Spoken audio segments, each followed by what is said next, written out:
What's up, everybody? This is Real Super Sand from Pojo again, coming back at you with another Hieratic Dragon deck profile. I know I do these a lot. The Hieratic Dragon deck is my main deck, so I will be doing a lot of them, a lot of these profiles. This is the most consistent and solid build I've ever had, as far as I can tell. From testing so far, it's done great. I will say that my luck was amazing last night. I went to locals and played around a little bit, had some good trades and all that other stuff. I decided for sure I'm dropping the rulers. Unless I can find a way to consistently work them in, there's no point in using them. I really do miss the synchro plays, but I barely ever did them. And the rank 7 plays, first off, I can't afford them. And second, I just... That's the only reason I was running the rulers anyway. I mean, that's the only reason you should run the rulers, in my opinion. But I wish the rulers had never been made. I think they're poorly designed. I like the idea, help even the playing field for non-light, non-dark decks, which have traditionally dominated the game. But I just think they were very poorly designed.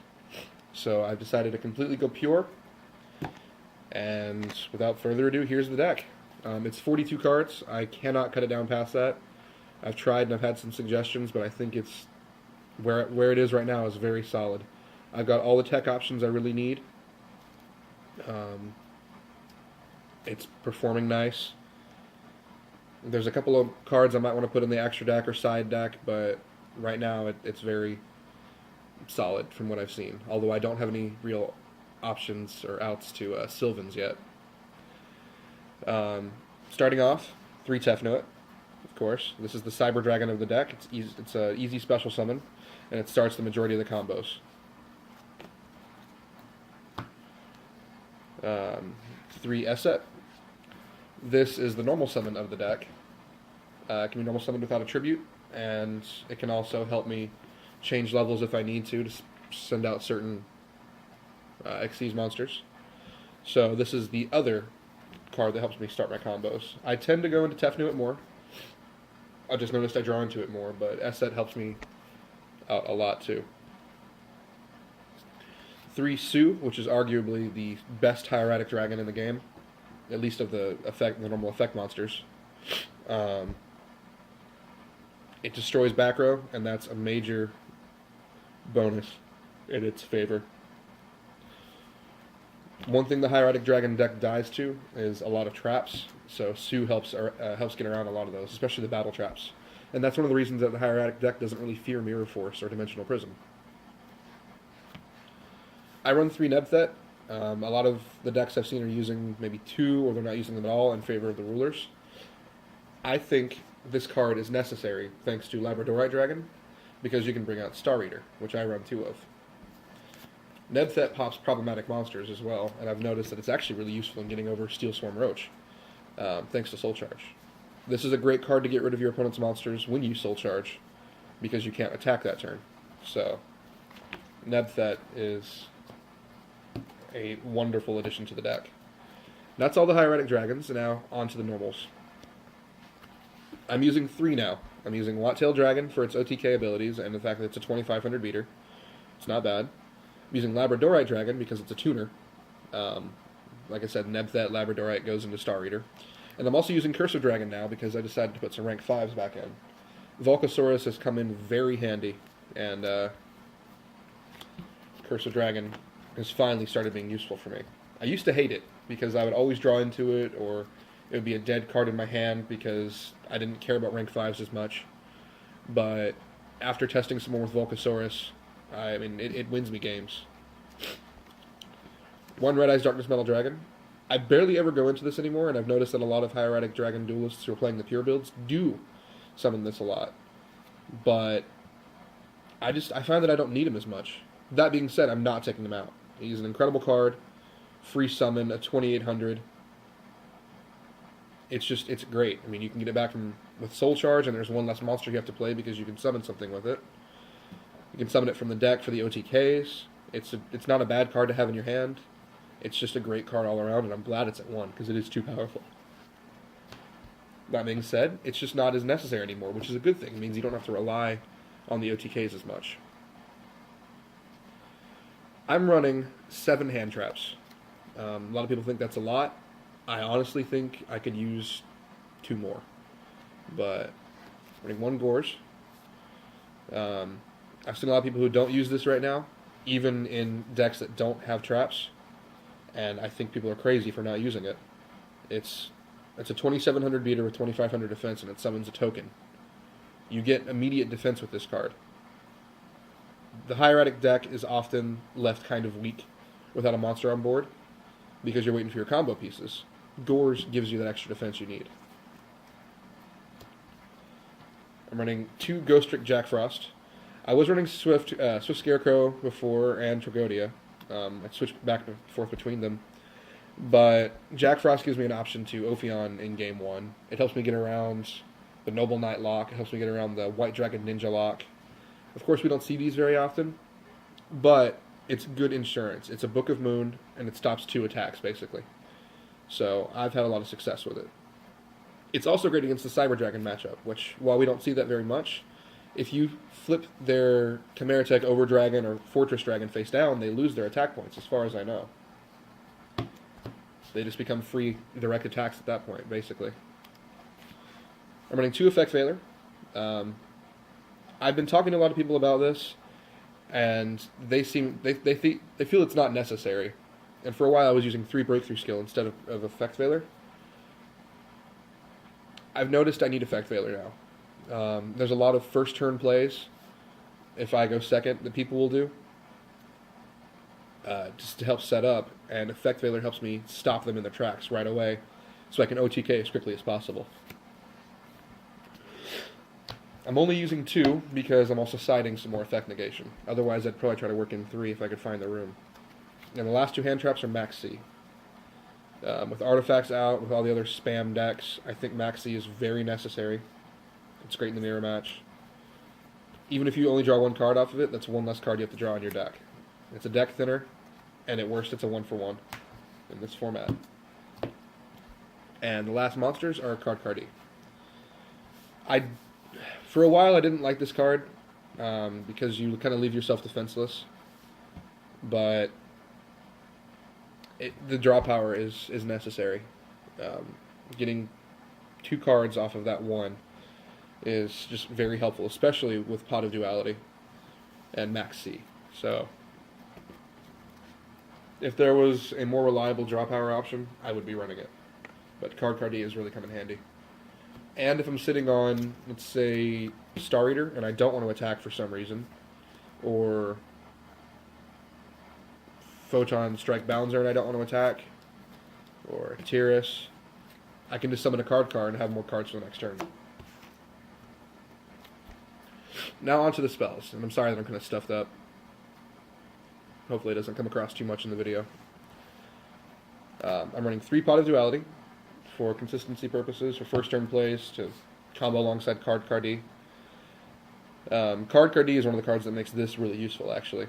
Especially if I have Pot of Duality in hand and I draw into a card, well, I just did a lot of thinning right there. So Duality has been very helpful, even though the deck special summons a lot. I would run Upstart Goblin, not because of Hoban, but the OTKs are usually just around 8,000, and with this deck you want to make sure your OTK goes off. So I cannot run I can't run Upstart Goblin.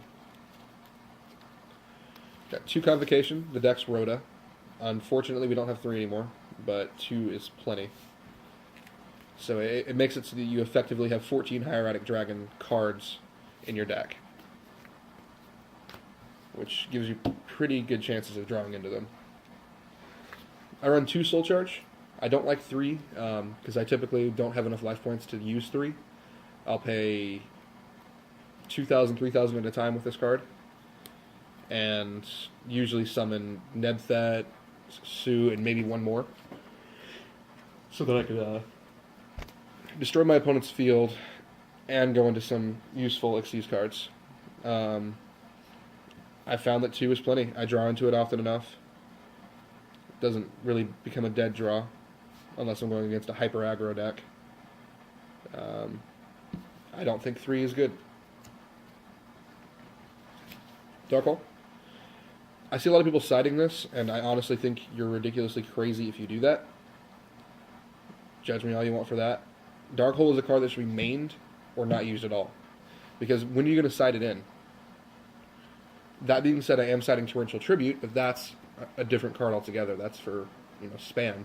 This is for your own turn. Now, a lot of people are going to say they don't like Dark Hole because of Tefno It. But people seem to be forgetting you've also got Esset. And if you don't have those, you've also got Card-D. So, there's no real reason to not use Dark Hole, because it gets rid of problematic monsters on board, and it's one of the best top decks in the game.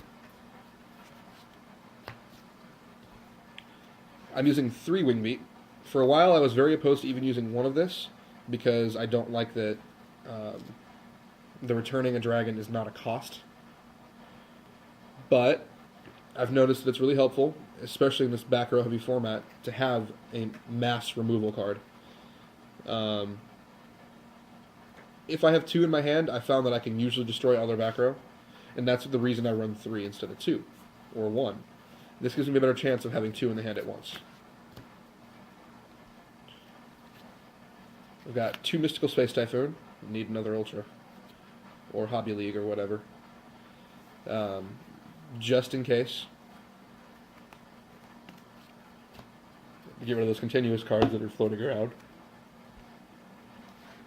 I'm citing the 3rd. 2 Forbidden Lance. I had 3 for a while, but I figure with 3 Wingbeat, 2 Mystical Space Typhoon, 2 Lance, and 3 Sue, I've got more than enough back row hate. And I'm citing 4 more cards of back row hate, so 2 Lance should be enough. I hope. And last but not least, Book of Moon. It's a very useful card. Helped me win against my friend's Harpy deck because I was able to flip his Steel Swarm Roach face down. I won that turn thanks to Volcasaurus and Gaia Charger. So, if you have room for Book of Moon in your deck, I highly suggest it. It gets rid of problematic cards. You can use it on your own cards too. Labradorite Dragon, when it hits the board, comes at 0/0 if you summon it by a hieratic effect. You could Book of Moon it if someone's attacking into it, and there it's a 2400. Again, 2400 defense. You can do the same thing with Red Eyes Darkness Metal Dragon if you summon it from a Tum. It'll be a 2800, 24. So, while those aren't exactly common plays, it's still useful. Book of Moon is a very good card to get around cards like Felgrand as well. Anything that hurts the deck, use Book of Moon. And that's why I'm also running Jack Frost, because flipping monsters face down is often easier than destroying them. And sometimes safer. Now onto the extra deck. As you saw, I was running Curse of Dragon, so I'm running rank 5, so I have 4 in here. People are probably going to ask why I don't use Shark Fortress or Artifact Durandal. I don't like Shark Fortress. I mean, it's a great card. I don't like sharks. But, I mean, that's one of the major reasons. But I just don't feel it's necessary. Yes, it's 4,800 damage on its own, basically. But I prefer the ones I'm currently using. And for Durandal, I don't really have enough cards that I'm setting. Otherwise, I would consider throwing one of those in. I'm using 1 Tears for defense, which I think is going to be very useful against artifacts. 1 Adrius. I'm still looking at a secret of that. I'm using this to get rid of cards like DNA Surgery or Light Imprisoning Mirror if I can get 2 5s on the board. That's the whole point of this guy in here, because Adrius gets rid of not just face-up monsters, but face-up spells and traps as well. I barely go into it. I'm using Pleiades, the best rank 5 in the game. I'm glad it's not generic, because otherwise it'd be too powerful. It is too powerful as it is. But a walking compulsory evacuation device in a 2500 body is a bit broken in my opinion. But this is one of my favorite cards to go in. It's a great card for the first turn. It's just a great card, period. I like to go into it from Soul Charge. I've won games just by having Pleiades on the board, without even using the effect, because people can't get around it. If you can stop their normal summon, especially for decks like Harpy, you kind of win. And that's a huge it's a huge bonus in its favor. every hieratic deck, in my opinion, even the ruler builds that have that just use 9 hieratic dragons, should be running a Pleiades, at the very least, because it's just that good, even if you go into it rarely. And last but not least is Volcasaurus, which has been it's been the MVP lately. It's a game winner. That burn damage is hard to get around, and I can just overlay Gaia on it to continue attacking. So, yeah. Plus, it's a great card with Soul Charge, because you can still do damage. I'm running 4 rank 6s outside of a Tum. I'm running Photon Strike Bouncer. This is one of my favorite cards in the game. This is the first Bouncer I ever had. I bought it from a dealer a while back. I overpaid for it, but it has saved me in a lot of games. It's great against Insector. It's a good card to just sit on. There are a lot of cards that can get around it right now, but stopping one effect means that your opponent has to work around this. And then there's still hand traps and possibly spell and trap cards to deal with. M7 is absolutely necessary. It helps you with OTKs. It helps you get around cards you can't destroy. It's a big card on its own, and you can overlay it on Pleiades. So that extra 200 attack comes in handy. Gauntlet Launcher is underrated. A lot of people are not using it that I've seen, or they question it. The ability to pop 2 monsters in the same turn is incredible. It's also very defensive. 2800 defense blocks Blaster, and that's a very huge key. It's a key aspect of this card. It's very bulky. You can also overlay Gaia on it, and 2400 attack is not too bad. And lastly, I'm running Fairy Knight Ingunar for now. I don't ever summon this. It's just a placeholder. I will be using number 39 Beyond Hope when it comes out, because it's a generic rank 6, 2 material, 3000 Peter. I'm running 2 Atum. I would like to put a third in, but I don't have room. Atum is the main card that starts a lot of the combos, because it summons any dragon from the deck and makes its attack and defense 0, but its effects are still, it still has its effects, and that's a huge bonus in its favor. Got to use at least 2 Atum in any hieratic deck. I'm using 3 Gaia Charger. I would be using 2 if I was playing a rank 6 focused build, but since this one has 4 rank 5s, it's good to have the extra insurance for the ability to overlay onto something. So it's also good to have this because there's an OTK I can do by banishing a Gaia Charger and summoning a Tum and blah blah blah. Definitely like 3 of that. And then 2 Star Eater. A lot of people say just use 1. I think that's limiting Labradorite Dragon's potential. I don't usually go into more than 1 per game, but I have gone into 2 at times. Not at the same time, of course, because that's just kind of foolish. But Star Eater comes in handy extremely often. And I just like having 2. Because once my opponent gets rid of 1, they usually think they're safe from it, and then the next turn I summon another one. So that's why I use 2. It's a good boss card for the deck. Oh, my dog is barking. Hold on just a moment.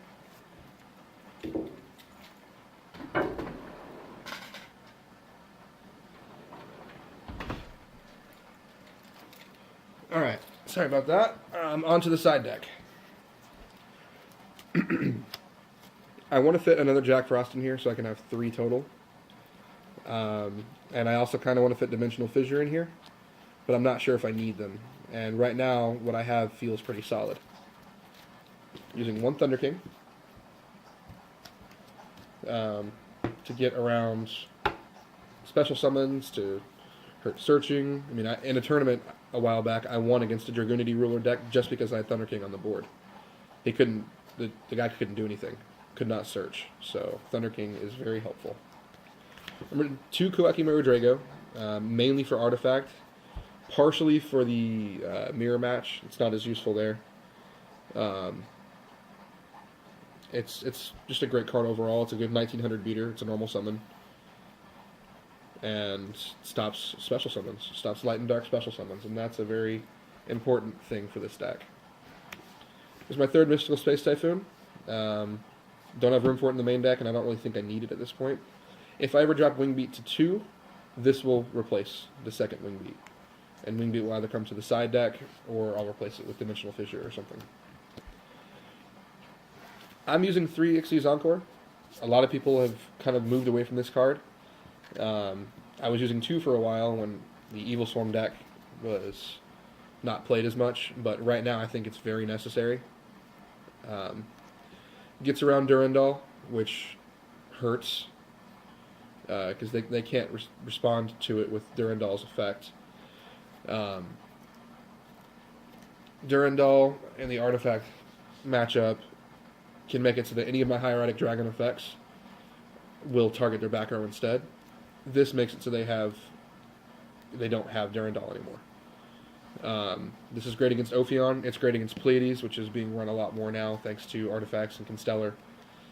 It's a fantastic card. It's great against Felgrand. It's just a good anti-meta card. I don't see why anybody would not run it, at least at 2. I'm running 1 Torrential Tribute. It's one of my side-ins against spam decks. I'll use it against Hieratic Dragons. I'll use it against Artifacts. I'll use it against Harpy. I use it against Torrential, I use it against Evil Swarm, and it's coming very handy there too. It's underrated. I do feel that this one is worth siding, while Dark Hole is not. Because this is more of a defensive card. Dark Hole is more. I would say it's more aggressive. So, I found Torrential Tribute to work very well. I don't side it in very often, but it still is very helpful. For effect negation, I'm running 2 Breakthrough Skill and 2 Fiendish Chain.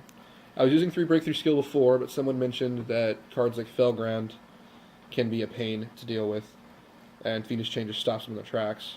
And I agree. So I'm going to test this out for now and see if I like it.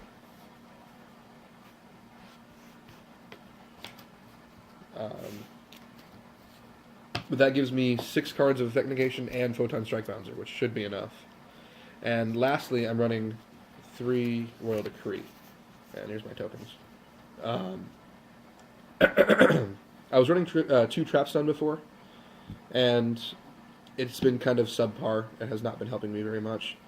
So I'm going to test Royal Decree for now and see if it helps me more. Since I'm not maining any traps anyway, I figure it might work. The only thing I'm worried about is Breakthrough Skill and Effect Negation. Now, I do know I can use Breakthrough Skill's Graveyard Effect when Royal Decree is on the board. And I can still activate it from the board when Royal Decree is up. It just won't have an effect. So that's the one reason I'm kind of iffy on Royal Decree. My traps are useful, but not necessarily game-winning. So I'm going to test that and see how it works. But anyway, that is my Hieratic Dragon deck profile. Like I said, it's 42 cards. I find it pretty solid. It's worked pretty well so far. I haven't done a whole lot of testing, but I will continue to do more, and I'll start entering locals soon with it. I've been trying to finish up the deck, and now that I'm not using the rulers anymore, it was a bit easier. Last card I needed was Adrius. So, before I let you guys go, I have a couple of quick announcements, and I want to apologize for not doing any videos. I've been very busy working. I'm actually about to head into work soon. I've just had a lot on my plate lately.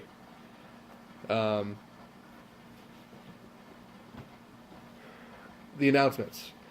I have 3 decks that I'm working on, and I will do the deck profiles for them as soon as I'm able to. You've already seen Chaos. I've changed that. I'm building Piper Chaos. Unfortunately, I'm missing a lot of cards for it. I need 3 Mystic Piper. I need 2 Kinkabio. Those are the really expensive ones. The rest of the stuff is a little bit hard to find, but not necessarily expensive, like Jester Confit, and I'm still trying to figure out the deck, work out the kinks, but that's coming soon. I have a Lightsworn deck that I'm working on. I've been playing Lightsworns since the March 2012 format. Later end of the format, I was playing Chaos Lightsworn. Right now I'm playing a Pure build. I've seen the Ruler builds, and I tried one of them out, and it was fun, but I prefer Pure. Like I said before, I don't like Rulers. I just picked up my second Curie Bandit and 2 Dawn Knight, so pretty much all I need for it now is for the Lightsworn support to come out, and I'll do a deck profile on that. And lastly, I have 3 cards coming in the mail, Elemental Hero Prisma, for a fun deck that I have, Dark Paladin Hero, which uses Dark Magician, Buster Blader, Dark Paladin, and some of the Dark Magician fusions that just came out, and Elemental Hero Prisma, and King of the Swamp to create some big creatures. It's a fun deck. It's casual. It can work. It has good plays. But, yep, overall, things are going good with me here. Like I said, I will try to get those profiles uploaded as soon as I can. I believe the Dark Paladin Hero profile is going to be the next one. I just ordered the 3 Prisma I was missing. So that should be in the mail starting today. I ordered it late last night. And hopefully I'll be able to do it sometime early next week. Again, this is Real Super Sand from Pojo. Thanks for watching, and go away.